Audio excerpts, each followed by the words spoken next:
Hello, good evening. Academy of Vedic Sciences welcome you all to the essence of Bhagavad Gita. Today we'll be covering 18th chapter. Yesterday Mohan ji has covered wonderfully 17th chapter. Today is the last chapter of Bhagavad Gita. So it doesn't mean we'll be ending the session today. Another 4 more days to go. So tomorrow we will be having question and answer session. We have a team of panelists who will answer all your questions. I repeat, tomorrow we will having open question and answer session. Please come with your questions, and our devotees, our panelists will answer all your questions. And after that, again on 23rd, we will be having Srimad Bhagavatam overview. Then on 24th, again chapter summary, and we will having a quick quiz. Then on 25th, it's a bonus. We will be having Bhagavad Gita Yajna as well as chanting of all 700 verses. This is our schedule for another 4 days. Today we have with us Harinam Ji to take us through chapter 18. This is the Harinam Anand Ji, he has already taken 2 sessions, and he is a wonderful singer, and his singing is so melodious, so as his lecture, and he is practicing this for more than 2 decades, and also he is giving this knowledge to others, and he's cultivating them so nicely. We are really fortunate to have him on with us on our call. We welcome Harinam Anand Ji. Over to you. Hare Krishna. Hare Krishna. Very warm welcome to all of you in this beautiful weather in December. So far, it has been 18 odd days almost that we are doing the reading of Bhagavad Gita. And today is the last chapter of Bhagavad Gita, 18th chapter. But nevertheless, we have some bonus days, and tomorrow we have perfect question, perfect answers session, question and answer sessions. I am sure many of you might be having some pertinent questions, deep doubts related to Bhagavad Gita. Please note it down as Jai Govindji mentioned, and please attend tomorrow's session as well. And followed by day after tomorrow is Srimad Bhagavatam overview, a wonderful epic book, one of the most important Puranas.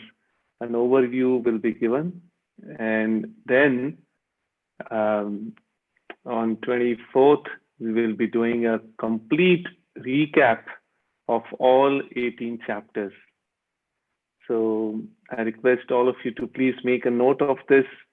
Today is not the end of the Bhagavad Gita course. In fact, we have 3 more wonderful, exciting sessions remaining to complete the whole Bhagavad Gita course that all of you are attending. So today we are going to study and understand from the 18th chapter of Bhagavad Gita. And please give me a moment while I share the screen with all of you.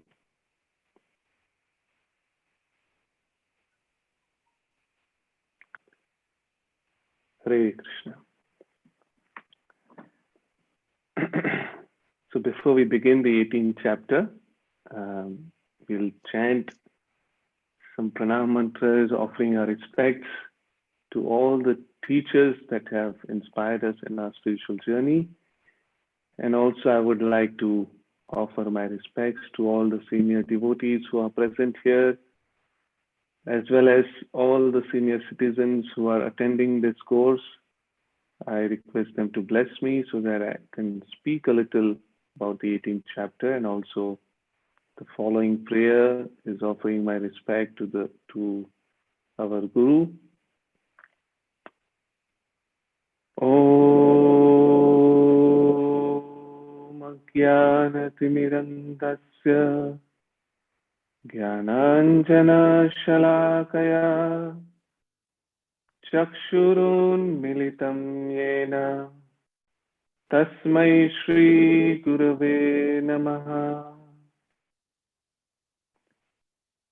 Jai Shri Krishna Chaitanya Prabhu Nityananda Shri Advaita Gadadhar Shrivasadi Gaura Bhakta Vrinda. Hare Krishna Krishna Krishna Hare Hare Hare Rama Rama Rama Hare Hare.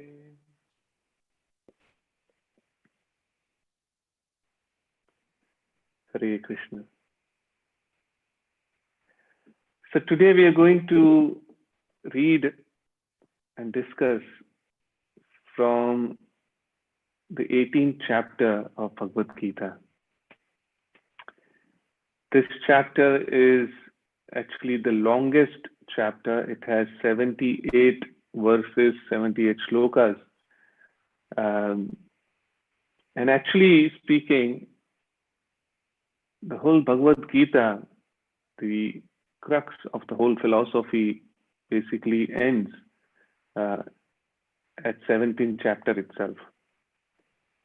However, Arjuna still has one final doubt, because there is always this little bit of confusion as to, okay, so finally I've taken up spiritual life, I'm supposed to do devotional service, but then what should I do? Should I leave my work, or should I still continue my work?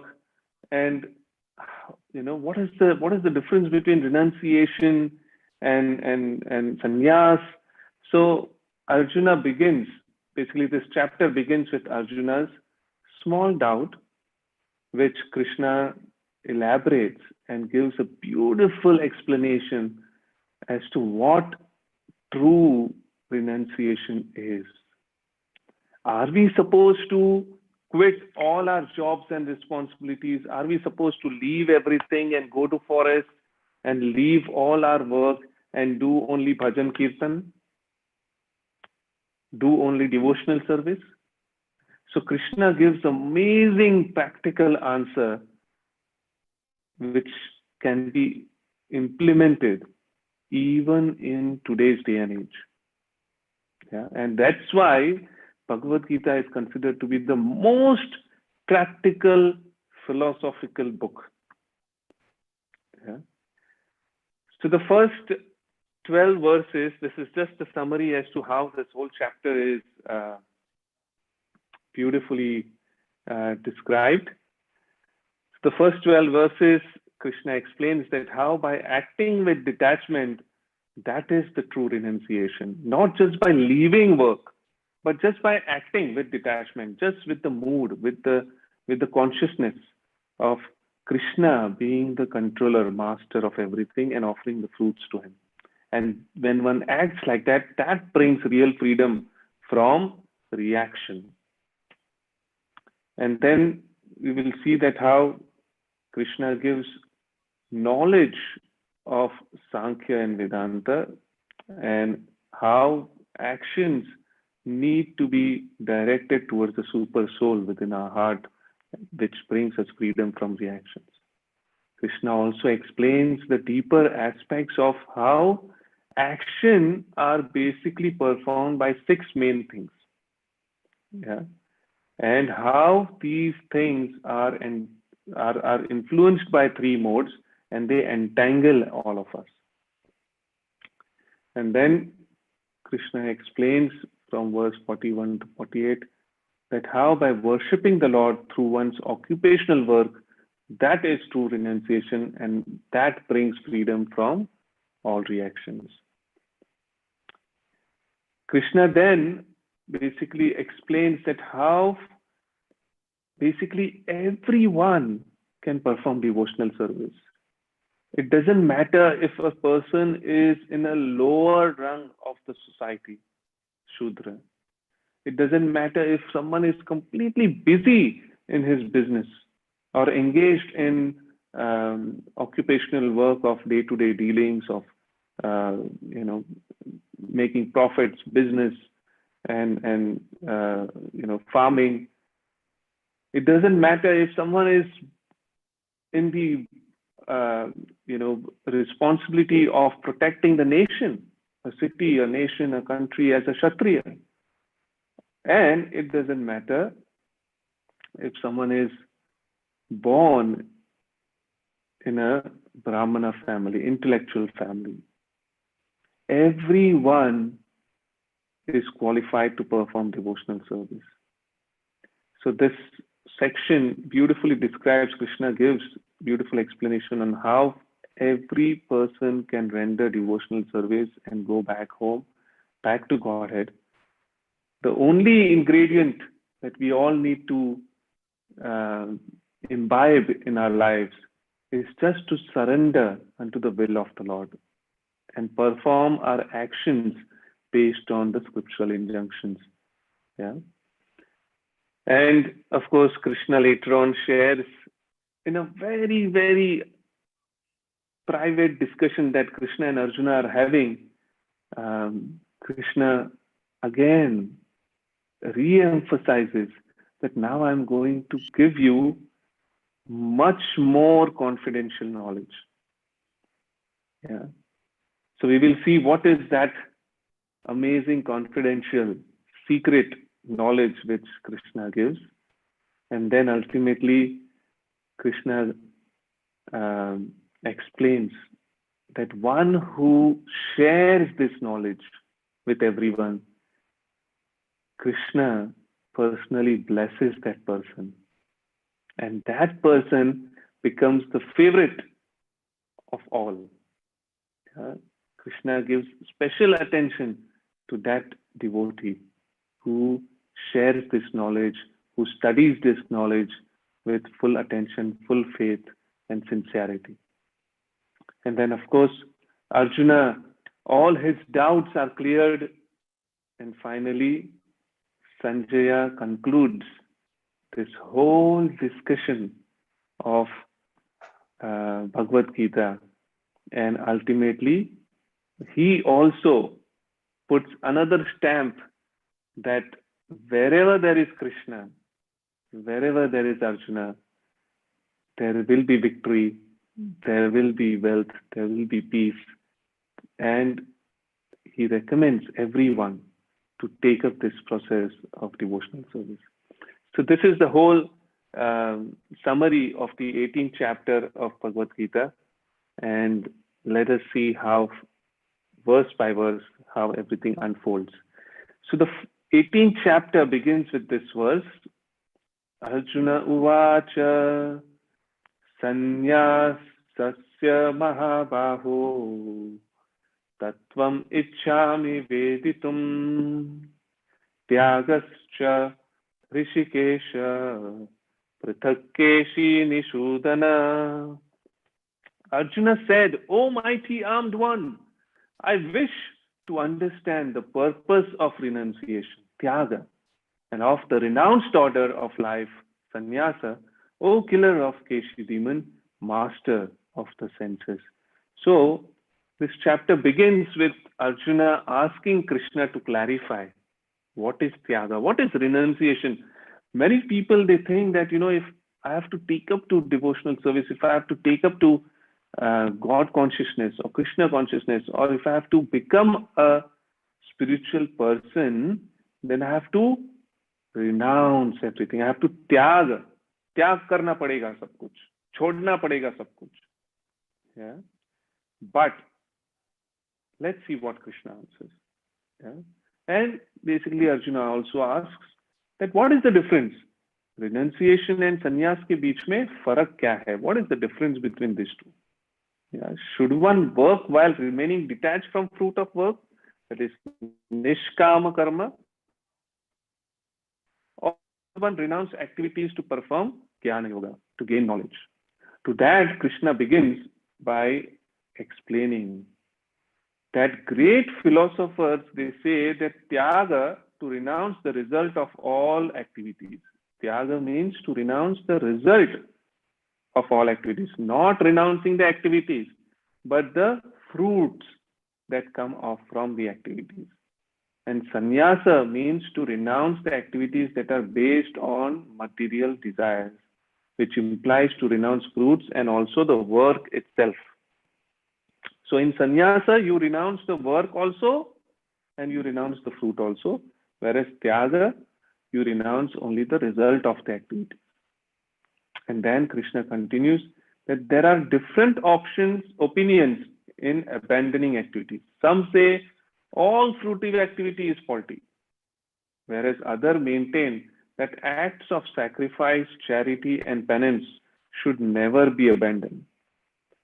Yeah, so there are some great philosophers who say that one should abandon everything. कुछ करना नहीं है, बस भगवान का ध्यान करना है और सब कुछ छोड़ना है. You have to leave everything and just focus and meditate on the Lord.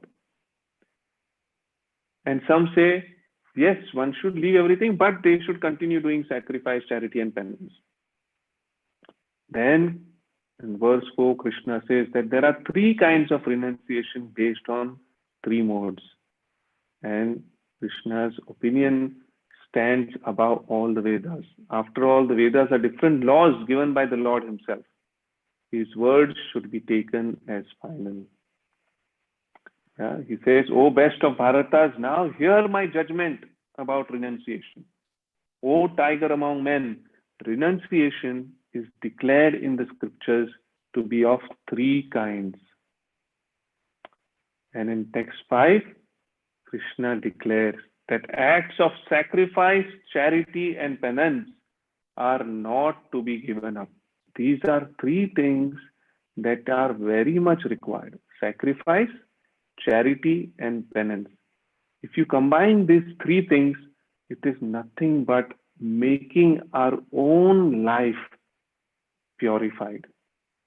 Yeah? Anyone who engages in these three things, sacrifice. So here the sacrifice means yajna, yeah? Not the sacrifice of sacrificing things. Yeah? Charity, that means, giving away some portion of your wealth. And penance, that is austerities, performing some little bit of tapasya, some fasting, and also foregoing some things which you are attached to in terms of your sense gratification. Yeah, these three things should never be given up. Yeah, they purify even the great souls. Yeah. Let's see what else Krishna says. So in text 6, Krishna mentions that all these activities should be performed without attachment or any expectation of result. Yeah, many times people perform sacrifices, yajnas. If I do this yajna, I should get this in return. If I do this charity, I should get name and fame. If I do penances, if I do fasting, this, then in return of this fasting, Krishna will be pleased and I will get something out of it. So Krishna here mentions that they must be performed, but without attachment and any expectation of result. Yeah. They should be performed as a matter of duty. Yeah. That is my final opinion. Krishna says that this is my opinion. One should perform without attachment and any expectation. In the next 3 verses, Krishna explains that one who performs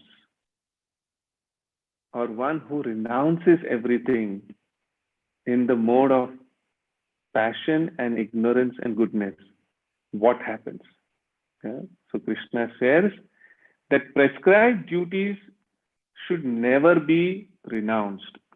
Yeah? These are the prescribed duties, So if one gives up his prescribed duties, that is whatever roles and responsibilities you have in your current life, Many times people, they'll hear little bit of philosophy, they get super excited, and they think that I have to leave everything and go. I have to leave my family, my kids, my responsibilities, everything and go. But here Krishna shares that no, one should not leave their prescribed duties. One should, if one gives up his prescribed duties because of illusion, such renunciation is said to be in the mode of ignorance. Yeah, because they are confused. They don't know the actual philosophy. They think that, okay, I have to renounce everything. That kind of renunciation is an illusion, and it is considered in the mode of ignorance. Many of you, all of you might have, in the last few chapters, Krishna beautifully segregates and gives an amazing explanation of material nature, how three modes of material nature affect everything in this world. Everything. Whatever we can see, perceive, or even if we don't see and perceive, everything is influenced by three modes, including the time of the day. Yeah, morning, goodness; daytime, passion; nighttime, ignorance. Yeah. So similarly, now Krishna is going into a subtler aspect of even renunciation, even knowledge. We will see that in the following upcoming verses. Then Krishna says that when one gives up prescribed duties as if it is, "Arey yaar, ye jhanjat kyun?" There is so much of trouble, yeah, or out of bodily discomfort, or out of fear. Some people, they give up doing their duty because it is too much of troublesome. So that kind of renunciation is in mode of passion. And then finally, Krishna says that, "Oh Arjuna, when one performs his prescribed duty only because it is supposed to be done as a matter of duty, that kind of renunciation is in the mode of goodness." Yeah.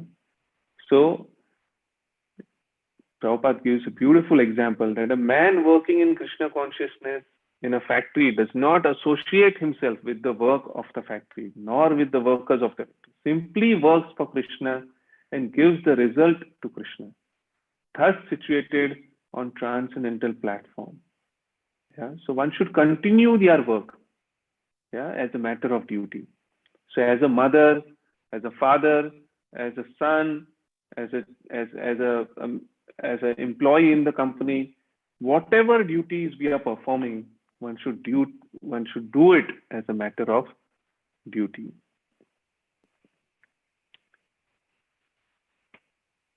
In the next verse, Krishna explains that what happens as a intelligent renouncer. Krishna explains that who is the intelligent renouncer? One who is in the mode of goodness, who neither hateful of inauspicious work nor attached to auspicious work. Yeah, which means one does not hate anyone or anything that troubles his body. Many times we have a habit of blaming someone else. The moment we get troubled or we get disturbed, we immediately try to blame someone who works in a proper place at proper time without fearing the troublesome effects. So one performs his duty as a matter of, one performs his action as a matter of duty. Yeah? And he has no doubts about work in general. Yeah? So that person is an intelligent renouncer. In the next words, Krishna explained that it is indeed impossible for an embodied being to give up all activities. Yeah. Actually speaking, one may think that, okay, if I have to perform devotional service, sab chhod dete. All the other responsibilities which are there outside the house, outside the temple, I will leave it. I will focus only in temple worship. I will focus only in doing so many other things that are related to Krishna or devotional service. But here Krishna gives a very, very practical answer to Arjuna. He says it is impossible for a person to give up all activities because soul in general is active by nature. One may think that I will stop performing all activities. yeah, and just meditate and focus. But Krishna says no. Yeah, it is impossible for someone to perform any action. So hence he prescribes, he recommends that prescribed duty should never be renounced rather than performing improper activity. Yeah. In the 12th verse, Krishna explains that reaction is based on different kinds of renunciation. So one may think that, if I perform good action and bad action, you will definitely get some or the other reaction. If you perform good, you get good reaction. If you perform bad, you get bad reaction. Every action has equal and opposite reaction, right? So what Krishna is trying to share is that one should go beyond, because even if you perform bad action, just like you perform bad action, you get bad reaction. Similarly, if you perform good action, you get good reaction. For both of this, one has to take birth. Yeah. And the purpose of life is to get out of this cycle of birth and death. So Krishna now slowly guides us all into the knowledge of how one can perform a karma. Yeah, that is action where there is no reaction. If you perform bad action, you get bad reaction. If you perform good action, you get good reaction. But how to perform a karma? Yeah, so Krishna is now explaining that how there are different kinds of renunciation. For one who is not renounced the threefold fruits of action, desirable, undesirable, and mixed, accrue after that. But those who are in the renounced order of life have no such result to suffer or to enjoy. So one who acts in the mode of Shuddha Sattva, yeah, there is Sattva Gun, and then there is Shuddha Sattva. That is, Shuddha Sattva is action in Krishna consciousness. Then there is no reaction. He is not bound by these threefold reactions he is not influenced by these three modes of material nature. Yeah. In the next section, Krishna gives a conclusion of the Sankhya and Vedanta philosophy. Actions directed by the Supersoul bring freedom from reactions. So let us see what Krishna said. So Krishna shares now a little bit of philosophical detail. He says, "O mighty armed Arjuna, according to Vedanta, there are 5 causes for the accomplishment of all action." Yeah. Such an amazing practical way of explaining. See how Krishna beautifully explains this. All of us, we are performing actions. We are doing something or the other in life. And how these actions are performed, there are 5 things. Yeah. There is adhisthana, that is the place of action, body. So we are the spirit soul, and we are residing in this body. Yeah. This body is like a machine. We are using this body to perform something, yeah, to create or to perform some action. We are using this body. So when we use this body, there is a super soul who sanctions everything. The super soul within our heart, whatever we want to do, we create a desire. Based on that desire, we use this body. The super soul sanctions. The soul is the doer. That is the karta. So what is the main ingredient that creates the action? It is the endeavor, chesta, or efforts that we put in. And the senses are the instruments of the action. We use our senses to perform any action. Yeah. So let us see how Krishna further explains. Krishna explains that how whatever right or wrong action a man performs by body, mind, or speech is caused by these 5 factors. Yeah, whatever right or wrong we do, it is all because of the body, the performer, the soul, the various senses, and the different kinds of endeavor, and ultimately it is the super soul who blesses or sanctions that action. Yeah. So then Krishna shares that therefore one who thinks himself to be the doer, not considering the 5 factors.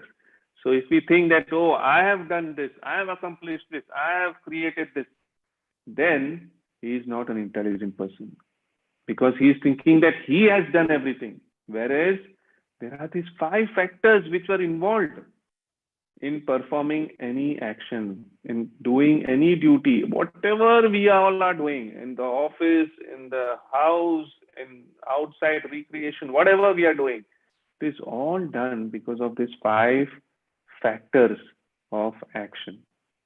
Yeah.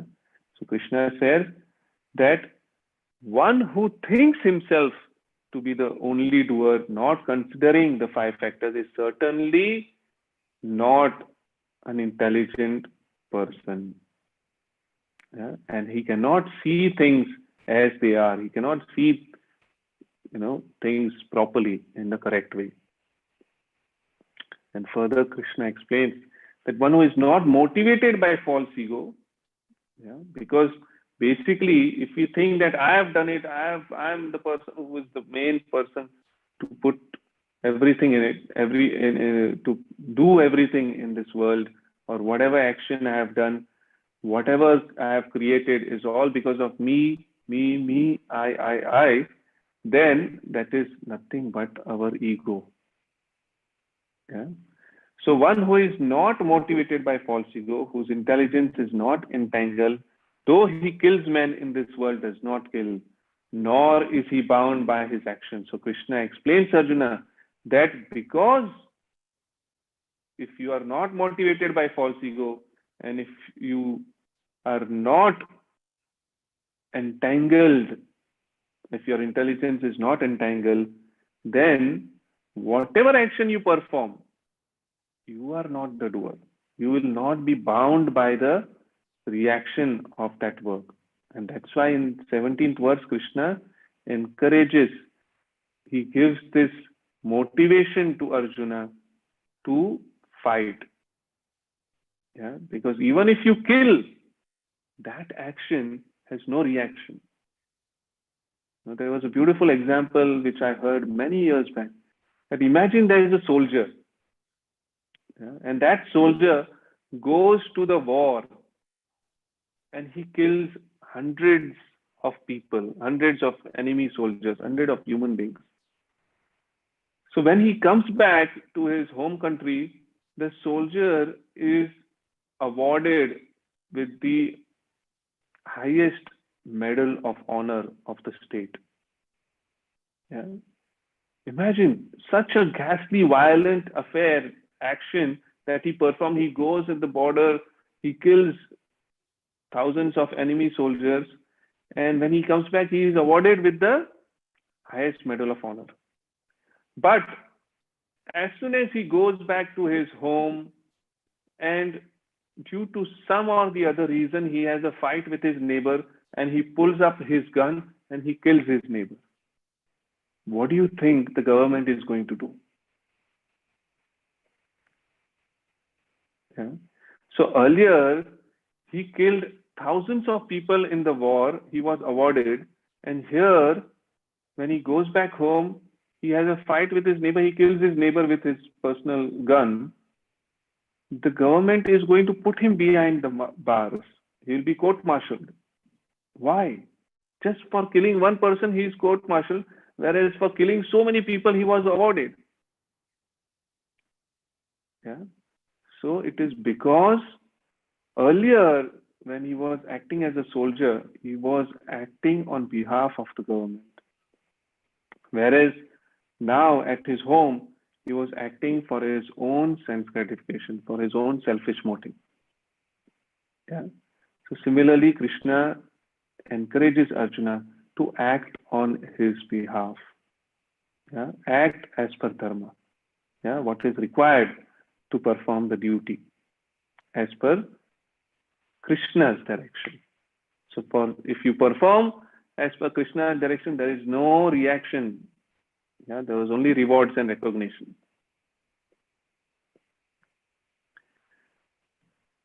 So section C onwards, verses 19 to practically end of this chapter, Krishna explains the whole yoga ladder. Yeah.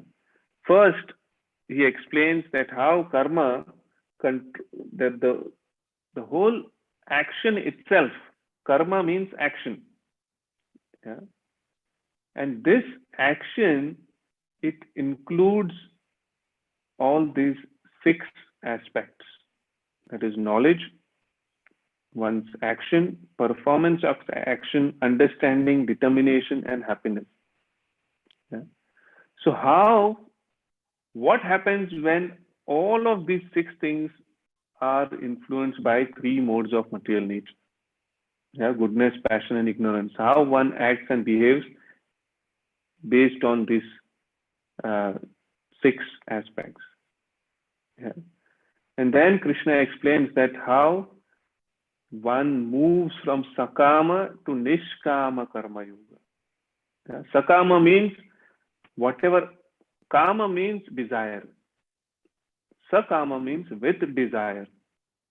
So when one performs action or when one performs any work with the desire to enjoy, that is called sakama.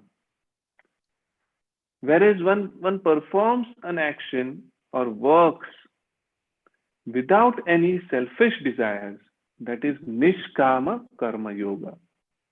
So actually yoga begins from nishkama karma yoga.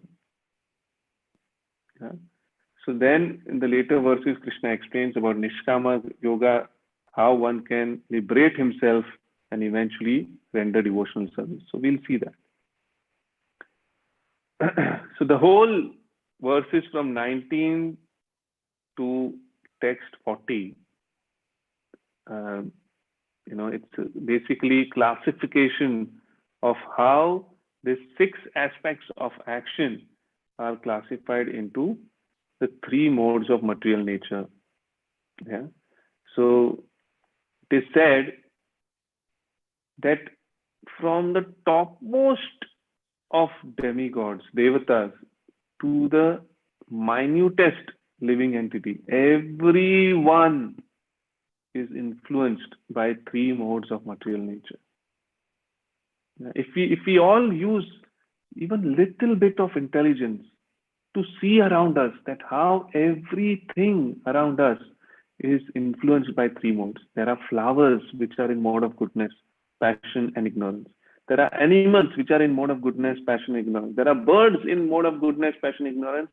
There is even things which are around us which are in the mode of goodness, passion, and ignorance. Yeah. So similarly, every living being, yastvendra gopam aho swakarma bandhanurupa phalabhajanamatanoti karmani nirdhati kintu cha bhakti bhajam govindamadi purusham tamam bhajami. Yeah. From the greatest of gods to Indra Gopa, everyone is influenced by the 3 modes. So this 6 aspects is being covered in this comparative study, and we will have a look at this. The slide looks much, very, very detailed, but we will cover from top to bottom. So let us see how Krishna explains that how renunciation consists of when one renounces giving up one's prescribed duties because of illusion, that person is in the mode of ignorance, which we discussed earlier. When one renounces out of fear or because it appears troublesome, it is that person is in mode of passion. Actually, we can self-evaluate ourselves whether I am in the mode of passion, ignorance, or goodness, or pure goodness or not. It is actually, although Krishna is basically us, sharing with us that how you can self-evaluate where you stand. what mode you are living your life in. Yeah. Whenever you are renouncing something, are you renouncing out of fear? Then probably you are in the mode of passion. Then you may want to move into goodness and eventually pure goodness. Yeah. So this is how beautifully Krishna explains. Yeah. So in goodness, it consists of performing one's prescribed duties because they are supposed to be done. Yeah. But in pure goodness, Shuddha Sattva, a devotee performs the prescribed duties in Krishna consciousness and employing the fruits of one's work for the satisfaction of Krishna. Yeah. In goodness and only goodness, he does it because of duty and is not attached to the fruits. But in pure goodness, he does the duties, prescribed duties, in Krishna consciousness, thinking of Krishna and to please Krishna, to satisfy Krishna. Yeah, because this will please my Lord. So in that mood, when we do, that is Shuddha Sattva, which means no reaction. Yeah. Knowledge. Yeah. So when we have little knowledge unrelated to absolute truth, it breeds attachment to one kind of work as all in all. Concerned only with bodily comforts, eating, sleeping, mating, and defending, and so resembles the knowledge of animals. Yeah? So basically, their knowledge is limited only for how I can eat better, how I can sleep better, how I can mate better, and how I can defend better. That's it.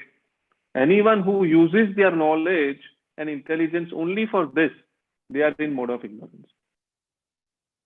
If you see many people around us, they are actually using their intelligence only for this purpose. आज कहाँ अच्छा खाना है, आज कौन से hotel में रहना है, so कहाँ आज कैसे सोएंगे. Their whole intelligence or knowledge is focused on that. When one gives rise to speculative doctrines and theories through which one sees the body as the self and consciousness as temporary byproduct of the body, that consciousness, that kind of a person is actually in the mode of passion. And because this person rules out the existence of the eternal individual soul within. Yeah, whereas a person who gives rise to vision of one undivided spiritual force within the bodies of all living beings. Yeah, in passion, he sees that every person is different. Whereas in goodness, you see that everyone is the same spirit soul in everyone's heart. मेरे हृदय में आत्मा है, spirit soul, सबके हृदय में भी spirit soul है, who is the part and parcel of the Supreme. Shuddha Sattva enables one to see all living beings as eternal, individual, spiritual servants of the Supreme Being. Yeah. So earlier in goodness, we were seeing everyone has soul, everyone is same. But here, everyone has soul and they are all the eternal servants of the Lord. Yeah. So everything is in relation to Krishna. Everything is in relation to God. That makes the goodness into pure goodness. Yeah. When we perform action in ignorance, passion, goodness, we still have to take birth. So Krishna here explains what is pure goodness so that we don't have to take birth again. Then Krishna explains how action, when it is performed irresponsibly, violent, distressing to others, which is performed in illusion without consideration of scriptural injunctions or future bondage.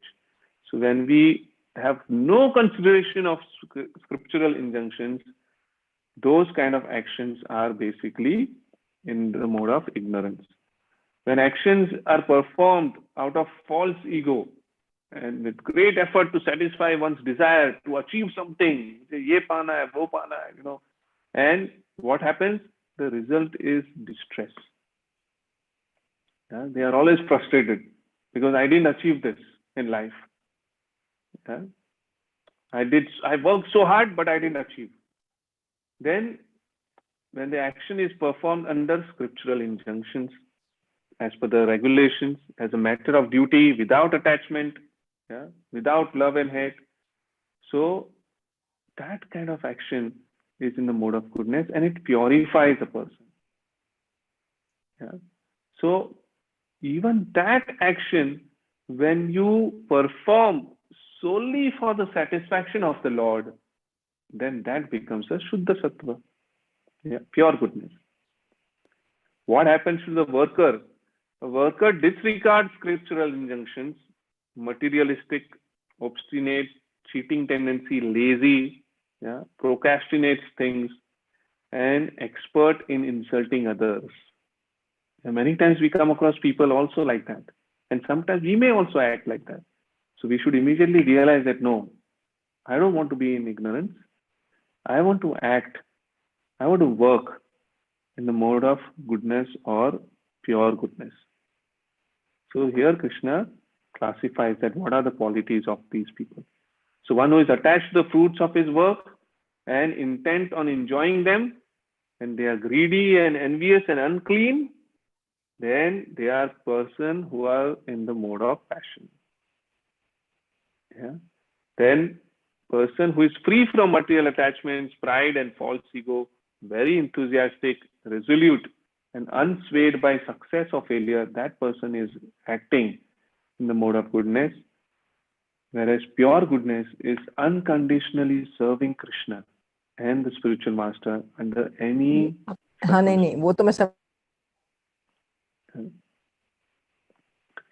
Krishna then explains that how even understanding can be in the mode of ignorance, passion, and goodness. Determination can be in mode of ignorance, passion, goodness, and happiness also. So let us see. Understanding, when one considers irreligion to be religion and religion to be irreligion. Yeah, there are people who consider that khao, piyo, maja karo. That is religion. Yeah? Badhane એવું લાગે. Yeah, everyone feels that, okay, life is meant for eating, drinking, and enjoying. That they think that that is religion, that is the purpose of life. So their understanding is in the mode of ignorance. Understanding in the mode of passion is misguided, perverse, and imperfect, cannot distinguish between religion and irreligion. They don't know what is religious, what is unreligious. They don't know what is good, bad, truth, untruth. जो भी होता है होने दो. Yeah, whatever comes, let me do it.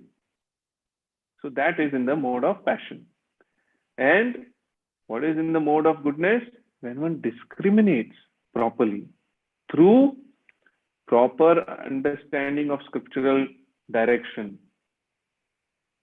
That understanding is in the mode of goodness. They understand that no, meat eating is bad as per scriptural knowledge.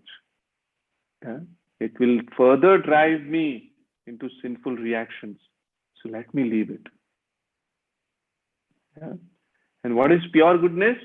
Always perfectly considers Krishna through personal realization, confirmed by the scriptures and the spiritual master. Everywhere, whatever I do, I should do it in the service of the Lord. So that understanding is pure goodness. How should be the determination? In the mode of goodness, one cannot go beyond daydreaming, fearfulness, lamentation, moroseness, and illusion. In passion, they are fixed upon securing the fruits of religion, economic development, and sense gratification. Their determination is focused. Bas kaise bhi karke, I want the result and I will enjoy the result. Fruits of my endeavor, fruits of my work, I want it. And in mode of goodness, they are practically unbreakable. The determination becomes very strong because they know that this is the right way to do it as per the scriptural injunctions. Yeah, their determination is steadfastness. They are very steady. They continue. They are not disturbed by what other people pull you down or whatever. They do it because this is what is written in the scriptures and that's it. But even that can be further purified when one does it that this will please Krishna. Yeah, this is how the Supreme Lord will be pleased.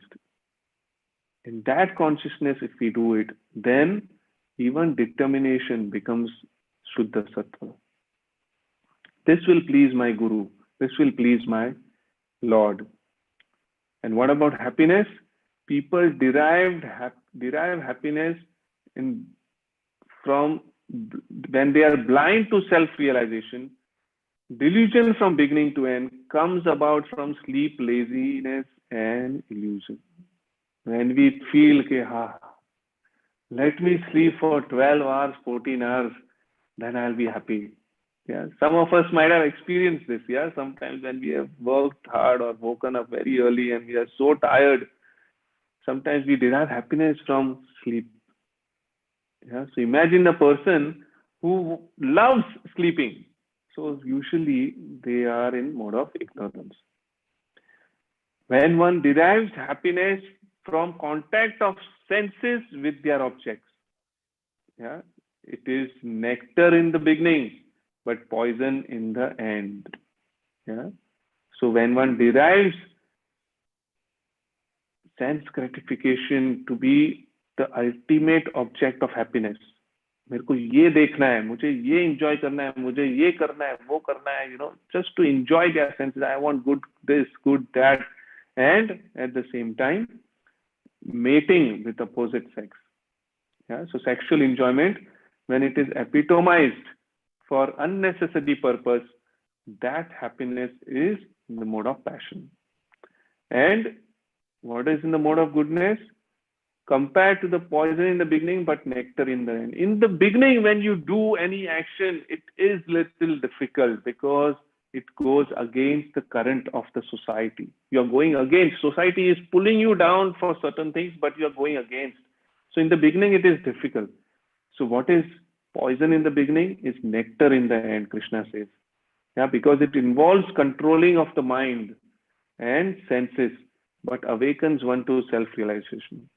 So when you derive happiness after going through the struggle in the beginning, yeah, it is a struggle, no doubt, to attend Bhagavad Gita course every day, evening, 7, for almost 2 hours, for the last almost 2.5, 3 weeks.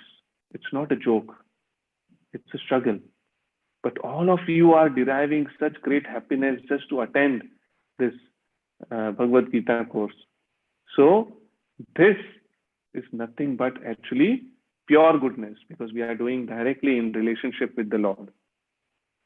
Yeah, so Krishna explains this whole section, categorizing different aspects of work and classifying between the 3 modes of material nature, how person acts and behaves. Yeah. Now, in the later verses, Krishna explains that how one gets freedom from reaction by occupational work. Yeah. So Krishna, in this verse, text 41, he says, Brahmanas, Kshatriyas, Vaishyas, and Shudras are distinguished by the qualities born of their own nature. If you see in our society, these 4 categories there. It's not that Krishna has made this society, this 4 categories to demean or created this caste system to spoil the whole society. No, it is there even now. Even in our offices, there is intellectual class who are in a very high position. Then there are salespeople who go out and bring business and do other things. Then there are people who maintain the office, yeah, Vaishyas. And there are Shudras, there are janitors, there are cleaners. Yeah. So everywhere this classification is there. It's just that the names are given differently. But Krishna explains that these are Brahmana class, Kshatriya, Vaishya, and Shudra. Yeah. And their qualities are from, these people are classified based on their qualities, not by birth. Yeah, Krishna very clearly says it. But what has happened in the past in our society, that people have try to identify or tag themselves as Brahmanas just because they have been born in a Brahmana family. Yeah. A person might be a Brahman even if he is born in a Shudra family. And a person might be Shudra even if he is born in a Brahman family based on his actions that he performs. Yeah. So Krishna in text 42 to 44 gives the various qualities of people who are in these categories. Yeah, Varna and Ashrama. Yeah, Varna is Brahmana, Kshatriya, Vaishya, and Shudra, and Ashrama is Brahmachari, Grihastha, Vanaprastha, and Sannyas. So Brahmanas, what are their qualities? They should be peacefulness. Yeah. So if you fall in this category, that you are very peaceful, self-controlled, austere, you are in general pure at heart, you tolerate a lot, you are honest, you have knowledge of the Supreme Lord, you have wisdom and religious, then even if you are born as a Shudra, you are actually a Brahmana by quality. Yeah. So similarly, Kshatriya, what are the qualities of a Kshatriya? Heroism, power, determination, resourcefulness, courage in battle, generosity and leadership. That is the quality of Kshatriya. Whereas Vaishyas, they do farming, cow protection and business, and Shudras, they do labor and service to others. So Krishna explains these qualities of Varnashram, and then how to achieve perfection. Krishna says anyone can become perfect by following the duties of his work. Yeah, so Krishna says, even you, Arjuna, you are a Kshatriya, your duty is to fight. And you can also achieve perfection, just act under me. Yeah. So Krishna explains that by following his qualities of work, every man can become perfect. Now, please hear from me how this can be done. Okay. So one can attain perfection by doing all duties of his respective varna for the Lord's pleasure. Yeah. Everyone can attain or perfect their life by doing the service for the Lord's pleasure. Then Krishna explains that it is better to engage in one's own occupation, even though imperfectly, than to accept another's occupation and performing it perfectly. Yeah. Many times people think that, oh, I am born in Brahmin family, that means I have to chant mantras and I have to do this, I have to do that, I have to do this. But his mind his qualities, the qualities that is derived from birth might be towards being a businessman, to be a Vaishya.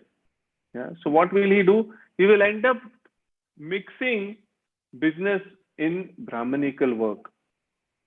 So that kind of work is not good, Krishna says. Yeah. If one does work based on his qualities, then that kind of work are never affected by sinful reaction. So therefore Krishna says, better to engage in one's own occupation even though imperfectly. Little bit mistake here and there, chalega, but do the work which is based on your qualities. So Krishna is encouraging Arjuna that you are a Kshatriya, your duty should be to fight. Yeah, don't try to become a renunciant. Don't try to take sannyas. Yeah. So that's how Krishna encourages Arjuna. Krishna says that one should stick to one's occupational duty at any cost. Every endeavor is covered by some fault, Krishna says. That every endeavor, whatever we do, there is always some gadbad, little bit. Yeah, still that is okay. Just like a fire is always covered with smoke. Yeah, whenever you light any fire, there is a smoke hovering around it. Yeah, that doesn't mean that the fire is bad. Why should I light fire? Unnecessary smoke aata hai. No, fire gives you light, it gives you heat, it gives you energy. So just because little smoke is coming, you will not stop lighting fire. Yeah. Similarly, Krishna gives this analogy here in this verse. So one must stick to his occupational duty at any cost, even if one knows one's own duty appears difficult or defective. One should continue doing it. Yeah, what inspiration, what amazing inspiration Krishna gives. Yeah. Then in the next section, Krishna explains that how one can free themselves from reaction through jnana, yeah, to Brahman platform and eventually rendering pure devotional service. So Krishna explains that one who is self-controlled and unattached and who disregards all material enjoyments can obtain by practice of renunciation the highest perfect stage of freedom from reaction. So one who is self-controlled and completely unattached, they can engage in Jnana Yoga, yeah, gaining knowledge. And what is the result? One can attain highest perfect stage of freedom from reaction. So Prabhupada explains that what about a person in acting in Krishna consciousness? A person who is in Krishna consciousness, he is a real sannyasi. Because everything that he does it keeping the Lord in his consciousness. So real renunciation means to think oneself part and parcel of the Lord. Therefore, one has no rights to enjoy the result of his work. Result must be enjoyed by the Supreme Lord. I remember when I was just a normal college student, and in those days we used to go to the temple, clean the temple, and after cleaning the temple we would get some lunch, prasad, to eat. And after we would eat the prasad, we would go and wash our plates. And as a habit, we would keep the tap on. And then one brahmachari, one monk, he came up to me and he said, do you know this water, although it is coming free from the government, but we are actually wasting Krishna's energy. Yeah. So, because this is Krishna's energy, let us not waste the water. So, it was such a small thing. Okay, here we can understand, it is more related to in the mode of passion, because we think, oh, pani waste hoega, to deva bill badega. Deva bill will increase. So there it is mode of passion. But the same example, when even though there is no deva bill, still if you save water, then it becomes mode of goodness. But when you do it in Krishna conscious way, thinking that this is Krishna's energy, let me save water, let me save nature, let me save everything that is around me, that is real jnana, real renunciation. So in text 50, Krishna says, O son of Kunti, learn from me how one has achieved this perfection. And one can attain to the supreme perfectional stage, Brahman, the stage of highest knowledge, by acting in the way I shall now summarize. So Krishna explains that how one can achieve the Brahman platform. And beautiful verse, Brahma Bhuta Prasannatma. Yeah. So Krishna explains that being purified by his intelligence and controlling the mind with determination, giving up the objects of sense gratification, being freed from attachment and hatred, one who lives in a secluded place, eats little and controls his body and mind and power of speech, freedom from all bad qualities born of material conception, always in trance and detached, freedom from attachment and hatred, giving up sense objects, purified by intelligence, controlling the mind. Thus, one achieves supreme peace. Yeah. One who gives up false proprietorship. Nothing belongs to us. Yeah. Isha Vashyam Idam Sarvam yatkim cha jagatam jagat tena taktena bunjita ma gridakasta swittanam. Everything that is there in this world belongs to the Lord, including this body, which is made of 5 elements. Yeah, everything that we see around us belongs to the Lord. He is the proprietor, and we temporarily come and we claim this as ours. Yeah. So one can be peaceful, one can be happy when one completely surrenders to this beautiful knowledge that Krishna is the proprietor of everything. Yeah. So one who is transcendentally situated is prasannatma, fully joyful. Na sochati na kangshati, never laments or desires to have anything. Sama sarveshu bhuteshu, equally disposed towards every living entity. And mad bhaktim labhate param. Then one attains pure devotional service unto me. Yeah, now Krishna introduces that all that knowledge that we were talking about before, unless and until they don't use it in the proper consciousness of Krishna and renders it in devotional service, then that person is in the perfect stage of life. So how one achieves such a Brahma Bhuta stage? Only when one acts in the pure devotional service of the Lord, as shown by Lord Chaitanya himself. So Chaitanya Mahaprabhu, he came 500 years ago. Actually, Krishna came as Chaitanya Mahaprabhu 500 years ago, and he showed by his own example. Yeah. Krishna Mahaprabhu explains, na dhanam, na janam, na sundarim, kavitam va jagadish kamaye, mama janmani janmanishware, bhavatat bhaktir ahetuki tvai. Beautiful 8 prayers of Sikshashtakams Mahaprabhu gave, and he explained that how a person can become a pure devotee.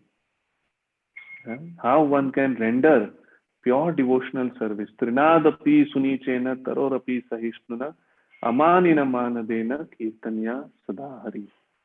Yeah.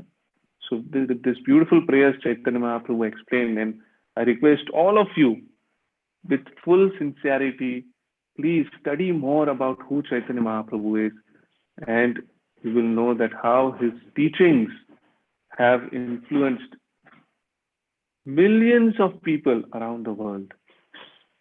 You know, how by his own example he has taught that how one can render devotional service. In the next verse, one of the most important verse, actually this whole chapter is one of the best chapters of Bhagavad Gita, because it has so many learnings, it has so many life lessons actually. You know, so it was difficult for me to pick and choose, but nevertheless I chose some of the best verses which I found it to be very inspiring. This is the verse which also inspires me a lot. Bhaktya mam abhijananti yavan yaschasmi tatvatah tato mam tatvato jatva vishate tad antaram. One can understand me as I am, as the Supreme Personality of Godhead, only by devotional service. So we all want to know who the Supreme Lord is. We all want to know कि भगवान कौन है, क्या है, कैसा है. Yeah, how is he?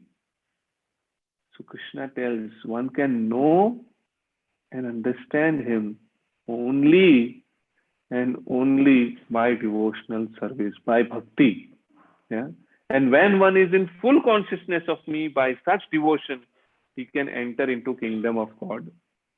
Yeah. So one can enter into the kingdom of God simply by rendering devotional service. You don't have to leave your current situation, your current position, your current abstaining from so many other things.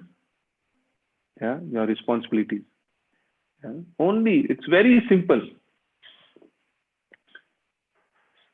So Krishna explains, one can understand me as I am, as the Supreme Personality of Godhead, only by devotional service. And when one is in full consciousness of me, by such devotion, he can enter the kingdom of God. So Krishna explains in the next few verses about pure devotional service. This chapter is a little long, so I may go a little overboard on time, but please bear with me, because the last chapter and many verses to cover.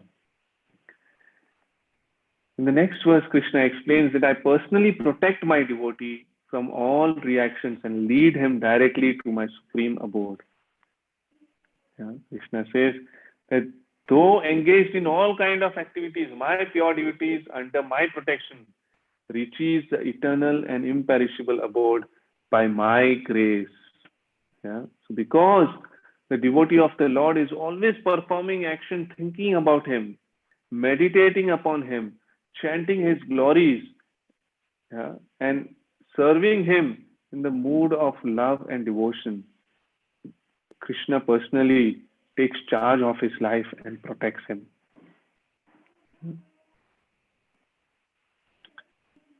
And what does the devotee do? In all activities, just depend upon me. The devotee of the Lord is always dependent on the Lord. In all activities, just depend upon me. Work always under my protection. In such devotional service, be fully conscious of me. So Krishna is teaching us that how one can render devotional service. What should be the mood of a devotee, of a bhakta? Even amongst greatest of calamities, Draupadi, she ultimately remembered Krishna, and look how she was amazingly protected by the Lord. Even Dushasan, who had the strength of thousands of elephants, even he could not do any harm to Draupadi. Krishna explains that if you become conscious of me, you will pass over all obstacles of conditioned life by my grace. Krishna blesses. If you become conscious of me, you will pass over all obstacles of conditioned life by my grace. If, however, you do not work in such consciousness, but act through false ego, not hearing me, you will be lost. So we don't want to be lost. We want to be surrendered to the Lord. We want to do the right thing. We don't want to get confused and lost. So if you have a problem of being confused in life, if you have a problem of being forgetful, then this is a life lesson Krishna gives. So just surrender unto the Lord. Be conscious of him always. Then Krishna says that if you do not act according to my direction and do not fight, then you will be falsely directed by your nature. You will have to be engaged in warfare. So Krishna understands that, Arjuna, you're a warrior. So if you don't act as per my instruction, then what will happen? Because you're a warrior, you will end up again fighting only. But that kind of fight will be misdirection. Falsely directed. So better to act under my direction and take the glory.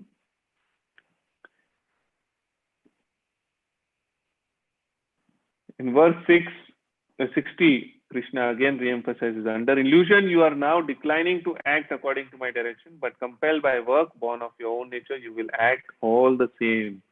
So under illusion we may do so many other things, but you may not follow what is written in the scriptural injunctions, but ultimately it is going to drag you further down in performing karma, which will bind you in this world.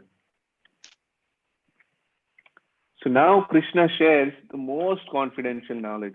These are some of the most important verses which Krishna says. Krishna says, the Supreme Lord is situated in everyone's heart. How do we build confidence? How do we build courage? Ishvara Sarva Bhutanam Viddeshe Arjuna Tishtati. Yeah? The Lord is situated in everyone's heart. Yeah? The super soul is controlling the illusion and rotating everyone through birth and death on the wheel of samsara. The Supreme Lord is the master and director. Yeah? Every life we are just wandering in this world, birth after birth.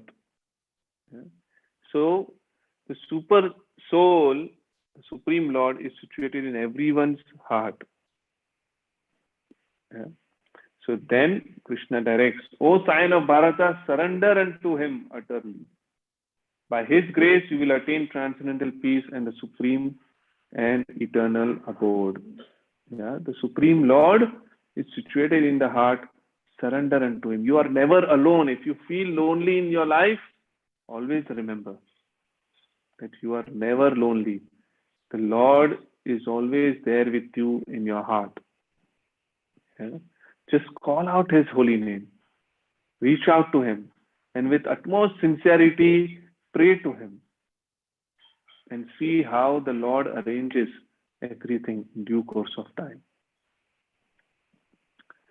Again, one more amazing verse that Krishna shares, concluding the teachings that he is given in the whole Bhagavad Gita.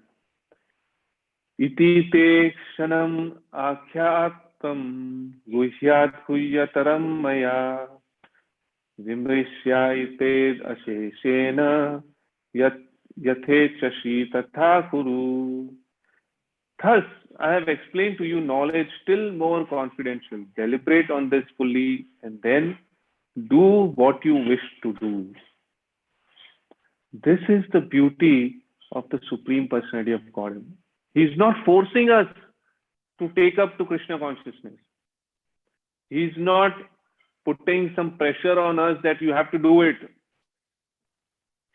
Krishna gives us the independence that now you think about this. Yeah? Smaranam. Meditate on this knowledge that I've given you and do what you want to do. Yeah? So in the last 18 days, 17-18 days that we've been studying Bhagavad Gita, finally imagine Krishna is telling that भाई मैंने आपको बता दिया है क्या गलत है क्या सही है. I have told you what is right, what is wrong. Now you do whatever you wish. Yeah? So Krishna gives this amazing conclusion. In the next section, some of the most important verses are there where Krishna explains the most important confidential knowledge. Always think of Krishna, become Krishna's devotee, worship Krishna, and offer homage to Krishna. And thus you will reach to the Lord Krishna.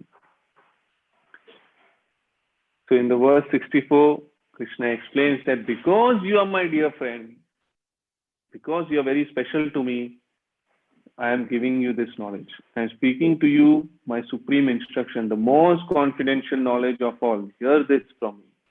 Yeah? So Krishna shares this knowledge very, very confidently. Everyone, please pay utmost attention. In the last 1.5 hours, whatever attention span you may have lost here and there, but for this next 2 verses, please pay the utmost attention with complete focus of your mind, senses, and your heart. Let's see what Krishna reveals, the most confidential knowledge. Manmana bhava mad bhakto madhyaji mam namaskuro mam evaishyasi satyam te prati jane priyosi me. Krishna says, this is the secret, the most confidential knowledge. Arjuna, always think of me, become my devotee, worship me, and offer your homage unto me. Thus you will come to me without fail. I promise you this because you are my very dear friend. So Krishna is sharing that if you do this, Arjuna, you will come to me. This is the secret. Yeah? What we have to do? Always think of the Lord. Think of Krishna. Become his devotee. Worship him and offer your homage to him. Offer whatever you have in your life. Just offer it, at least in your mind. Eventually, it will become in action. At least in your mind, you offer all your fruits to him. That Krishna, whatever I'm doing, it's yours. Whatever I have, it's yours. Whatever possessions I have, it's yours. Whatever family members, my kids, they are all for you. I want to encourage them to become your devotee. At least in your mind, you offer everything to the Lord. And Krishna shares that if someone does that, they will come to him. Yeah? Always think of me, become my devotee, worship me, and offer your homage unto me. Thus you will come to me without fail. Krishna gives the guarantee. Yeah. Many times we go to supermarket, we get guarantee. When we go there, they say, no. Guarantee bola tha, but replacement nahi hoga, repair karke denge. Yeah. But Krishna, he is giving full guarantee, warranty, and whatever other, thappa we want on our receipt of devotion. Yeah. Krishna gives that. So Krishna is giving this advice.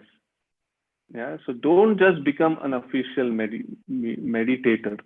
Mold your life and all daily activities in relation to Krishna. Become a pure devotee of Krishna and always think and work for him. So it is said that why this knowledge is spoken to Arjuna? Because he is a great devotee of the Lord. He is a friend. That's why he speaks this. Yeah. And also the next verse, text 66, which is considered to be the Charam Shloka, the most important shloka of the whole Bhagavad Gita. There are many important shlokas that we have been doing and studying since past few weeks, few days, but this is the ultimate and the most important shloka. That is, abandon all types of religion and just surrender unto me. I shall deliver you from all sinful reaction. Do not fear. Practically all the Sanatan Dharmis, all the people who follow Hindu religion, they all consider this shloka to be the most important. Sarva dharman parityajya mamekam sharanam vraja aham tam sarva papebhyo moksheshyami masucha. Krishna says, I will take care of everything, do not fear. All your sinful reactions becomes taken care of if you just surrender unto me. Okay. Again, Krishna is not trying to superimpose himself on all of us. Krishna is sharing this most confidential knowledge, most confidential knowledge with Arjuna because he is his friend. So that access we have got. Yeah. So it is not to superimpose himself to be the supreme personality. It is Krishna sharing a private conversation with Arjuna that this is the secret. Arjuna, so chup chap, surrender unto me. Yeah? And then phala shruti phala. Yeah? What are the benefits Krishna shares? So this confidential knowledge may never be explained to those who are not austere, not devoted to Krishna's service and envious of Krishna. Anyone who is not austere, who are just, in the mode of ignorance, especially, khao piyo maja karo bas, that kind of philosophy who are there, if you try to explain them this knowledge, they will never be interested. So no need to even explain to them. Yeah. One who is not devoted to Krishna's service, one who doesn't have the mood of rendering some service, they will never be able to understand this knowledge. And of course, one who has dvesha, one who has envy towards Krishna, they will also not be able to understand. So there's no point explaining this knowledge to them. Krishna shares that. And then Krishna shares that one who explains this supreme secret to devotees, pure devotional service is guaranteed. So all of you, whatever you have studied, whatever you have understood so far in the last 18 chapters, take some spare time and share it with others. Share the beauty of this knowledge with others. Maybe your family friends, maybe your family members, maybe your office colleagues. Share this knowledge with them. Yeah. What happens? They get the opportunity to render devotional service and ultimately go back to the Supreme Lord. And last, Krishna says, no one is more dear servant to me than he who explains the supreme secret to the devotees. Nor will there ever be anyone more dear. Krishna explains that there is no one who is more dear to him than one who shares this knowledge with others. And what benediction one gets? One who studies this sacred conversation of ours, worships me by his intelligence. What happens? If one hears it without envy, he becomes free from sinful reaction. He attains the auspicious planet where the pious dwells. So just by hearing the knowledge of Bhagavad Gita, automatically you have a confirmed ticket to go to higher auspicious planets, and all your debts of sinful reaction is zero. Just by hearing, Krishna says. So what should we do with the knowledge given in Bhagavad Gita? Distribute it. Yeah. We have an amazing opportunity. Wherever in India you want the Bhagavad Gita to be delivered, you can let us know and we will do it for you. Yeah. This is the month where one should distribute Bhagavad Gita, because Gita was spoken in this month. Yeah. So distribute it, study it, and hear it with faith and without envy. What will happen? Freedom from sinful reaction and attains auspicious planets. Arjuna is firmly fixed in the second last section. Just few more verses and then we will be done. After hearing the Bhagavad Gita, Arjuna is fixed and determined to act according to Krishna's instruction. Krishna actually asks Arjuna that, Arjuna, have you heard this with an attentive mind? Whatever I have shared, तुमने सुना के नहीं? Yeah? Or were you getting distracted? Yeah? So same with all of us. Have you heard this knowledge with an attentive mind? Yeah? And are your ignorance and illusion now dispelled? And what does Arjuna say? My illusion is now gone and I've regained my memory. I'm now firm and free from doubt, prepared to act according to your instruction. Now I have so much confidence, I have so much faith that now I will act under your instruction and I will give my complete 100% for this seva of fighting. Yeah. Imagine, his seva was, his devotional service was fighting in the war, killing people. And that was devotional service for Arjuna, because he was a Kshatriya and that was his duty. And finally, Sanjaya, he shares his take of what he has described till now to Dhritarashtra. Sanjaya said, thus have I heard the conversation of two great souls, Krishna and Arjuna, and so wonderful is that message that my hair is standing on end. Yeah, Sanjaya is not an ordinary person. Yeah. Just before speaking the whole Bhagavad Gita to Dhritarashtra, Sanjaya speaks about the whole geography of planet Earth. He talks about the various regions, not only Earth, there are regions which we don't know. Yeah, of the whole Jambu Dweep, he shares the knowledge. He shares about how there are different kinds of animals, different kind of birds, different kind of humans. He shares about how different levels, their realms, the whole, practically the whole cosmology, this knowledge he gives to Dhritarashtra. Sanjaya was not an ordinary person. He was not just a simple advisor or a charioteer to Dhritarashtra. He was a very, very, very wise person as well. That's why, and not only that, he was a student of Vyasadeva. So you can imagine, why Vyasadeva put complete faith in him, and Vyasadeva gave him the blessing to have the divine vision of seeing everything from a distance. Just if he focuses on something, he could see, he could hear, and he could understand the mind of the person. That was the benediction that Vyasadeva gave him. So Sanjaya now shares his take of all that he has witnessed till now. He says, thus have I heard the conversation of two great souls, Krishna and Arjuna, and so wonderful is the message that my hair is standing on this. I'm getting goosebumps. Yeah. And by the mercy of Vyasa, I have heard this most confidential talks directly from the master of all mysticism, Krishna, who was speaking personally to Arjuna. So he's expressing his gratitude to Vyasadeva. Thank you, Vyasadeva, for giving me this divine vision. O king, as I repeatedly recall this wondrous and holy dialogue between Krishna and Arjuna, I take pleasure being thrilled at every moment.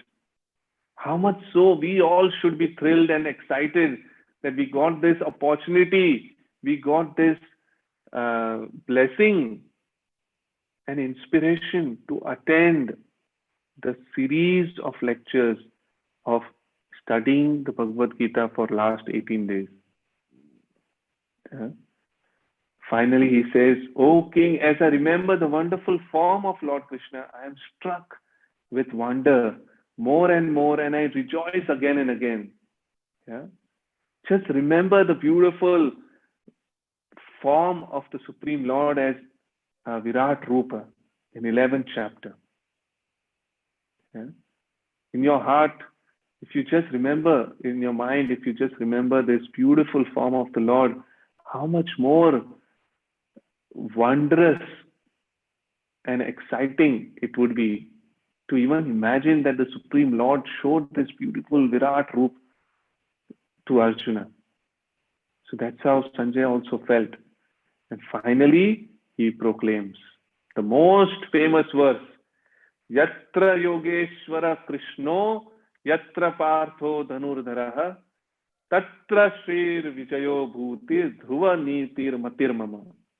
Yeah, for a long time, I used to wonder, whenever I used to go to India, I used to go to my relatives' place, and everywhere they would keep this Krishna and Arjuna in the middle of the battlefield photo. And I used to wonder why. As a kid, I used to always wonder, wherever I go, there is this photo. In all my relatives' home, people used to gift each other this photo.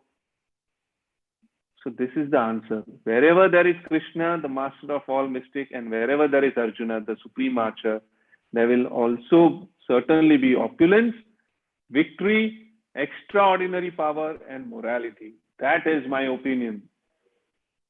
Yeah? Sanjaya proclaims. So with this, the 18th chapter of Bhagavad Gita ends, and the way we can remember this beautiful 18th chapter is with the acronym SMILE. Yeah, Krishna smiles. Yeah, the smile of Krishna is what attracts everyone in this world. Yeah, the S stands for summary of Karma Yoga. So in the beginning verse is Krishna. The whole chapter begins with the frequently asked question. That is, boss, okay, whether we should renounce the work or whether we should continue working, we don't know. Many times people get confused. Spiritual life means sab chhod dena hai. Nahin. Yeah, we don't have to renounce anything. Work is binding, so should we give up work? Krishna disagrees and reiterates that activity is not bad per se. The root is false ego, thinking that I am the doer. So Krishna explains the 5 causes of action. Then M stands for modes of nature. Krishna explains, we studied how different modes, ignorance, passion, goodness, and then Shuddha Sattva, how these 6 things influence the understanding, determination, happiness, all these things, how these are all also influenced by these 3 modes. And who is the ideal worker? So how do we figure out? I stands for ideal worker. What is the solution of doing the right kind of work? One On one hand, we are expected to be aloof and unattached workers, but in reality, we have a conditioned nature influenced by modes. So Krishna explains that just Varnashram system is the best system. Anyone can take up to Krishna consciousness. Anyone can render devotional service. And then L stands for love of God, where Krishna, in conclusion, shares that all activities, practices, and elements of spirituality are ultimately aimed at achieving pure love of God. Yeah. Ultimately, whatever puja, part, agarbatti, flowers, whatever we are doing, is ultimately to achieve pure love of God. Yeah. The highest realization in transcendent knowledge is to re-establish one's eternal loving relationship with the Lord. That is yoga. Yoga means to reunite, relink, rejoin with the Lord. Yeah. And finally, E stands for end result. Knowledge and understanding of the Bhagavad Gita is dependent on one's consciousness. So that's why Krishna says, Man mana bhava mad bhakto. Yeah, only one who approaches these sacred teachings with proper mood and lifestyle will be able to fully comprehend the deep and profound meanings. So with this, we end the 18th chapter of Bhagavad Gita and few life lessons, which actually there are many, but 3 of them which I have listed. How to get over confusion and forgetfulness, refer to verse 61. You can take a screenshot of this slide so that you can refer to it later. The Supreme Lord is situated in everyone's heart and is directing the wanderings of all living entities who are seated on a machine made of material energy. So our body is the material energy, made of material energy, and we are all seated in this body.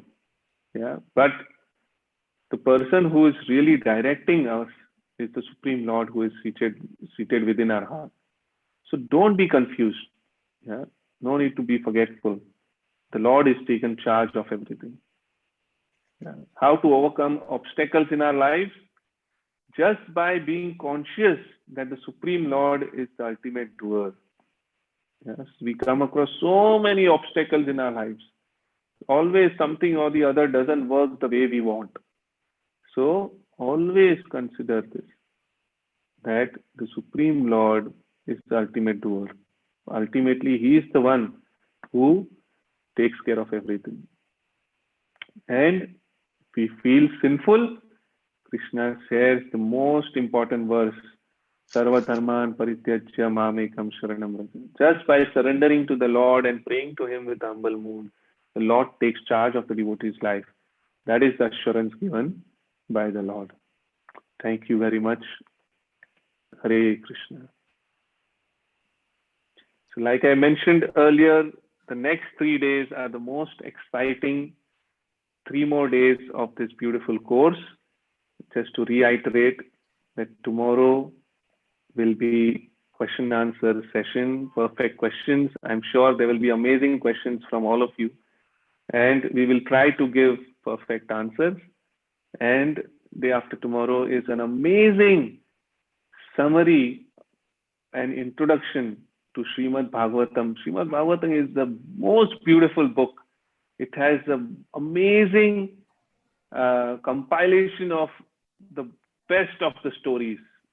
Yeah, it has got suspense, it has got excitement, it has got amazing literature and stories. And of course, on the 24th, we have the complete summary of the 18 chapters. So more to this will be shared by Jai Govindji. Thank you so much. Hare Krishna. Wonderful session, Harinamanan. Just I'll interrupt you for a moment. Till you just have a sip of water and go through the chat box. To answer the questions today, Mohan ji will be joining with you. Before that, I'll make a quick announcement. Jai Govind? Yes. Jai Govind, it's already 9:11. Anyway, we are going to have a question answer session later, 2 days later. I think if the devotees can reserve those question answer session, then it will be good. It is already too late. Oh, okay. Point taken, Prabhu. Okay, a quick announcement. As Harinamji was mentioning, tomorrow we will be having question and answer session. And as we all know, we have some questions, and you listen to our classes and you must be having more questions. Please jot it down, and tomorrow we are there with the full panel to answer all your questions. And you can post all your questions in the chat box. And also we recommend you to switch on your videos so that we can spotlight you, so that everybody can know who is asking this question. Other option is you can also send your questions by WhatsApp. So this is as far as tomorrow is concerned. And 24th, that is day after tomorrow, we will be having Srimad Bhagavatam. As Harinamji was mentioning, it is one of the Amala Purana. It is the very, very nice Purana. So we will go through as a quick overview of this Srimad Bhagavatam. Again on 25th.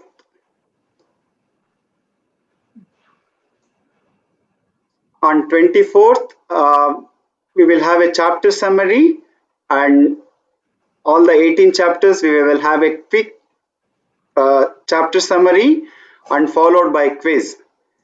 Please make sure that you all attend quiz. Otherwise, like if you want to get a certificate, completion certificate, you must participate in this quiz. Please make sure that don't be absent on 24th. Please be present. And final day, which is Friday, we will be reading out complete 700 verses of Srimad Bhagavatam along with the fire sacrifice. It is time we will announce little later. Maybe tomorrow we will announce the later. So this is as of our another 4 days program concerned. Okay, now actually on the 25th, just to mention, is Gita Jayanti. On that particular day, the Bhagavad Gita was spoken, and we will mimic the entire thing by reciting all the 700 shlokas in Sanskrit. So please attend that one and listen to the transcendental sound vibration of the Sanskrit shlokas. Yeah, thank you Mohanji. So Jaganji, you want to say a few words? So one thing I We want will to add close. before Jagan Prabhu Jagan, we should close. It's already late. Yeah, just before we close, one thing I want to add is that tomorrow, the questions that are posted today, we will definitely take it up tomorrow. Yeah, so unfortunately, we've totally run out of time, but it was a fantastic session. A lot of questions were already answered through the longer session. But thanks all for joining this particular session. It is already late, so we will definitely want to close right away. Jai Govind Prabhu, over to you. Yeah, thank you everyone again joining us. It's somebody has posted 18 days. It's not 18 days. We just completed 15 days today.